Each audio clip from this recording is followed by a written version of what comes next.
shëmtuar në Afrikë. Është bërë baba për herë të 8.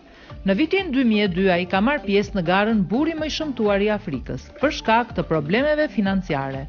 Ish këpucari të Ugandës, që tani ka bërë shumë famë, i ka ardhur në jetë fëmia i 8. Godfrey Baguma, që vuan nga një gjendje rrallë dhe e panjohur shëndetësore, si dhe gruaja e tij Kate Namanda, kanë sjellë në jetë fëmijën e tyre të 6, që është një fëmijë shumë i shëndetshëm dhe është vajzë. Burri 47 vjeçar, i cili ka dhe 2 fëmijë më të mëdhenj me një grua tjetër, me të cilën është ndarë pasi e ka zënë duke tradhtuar me një mashkull tjetër. Mirpo ai nuk ka ndaluar në kërkim të fatit, duke u njohur me Kate, me të cilën është shoqëruar 4 vite përpara se të martohet.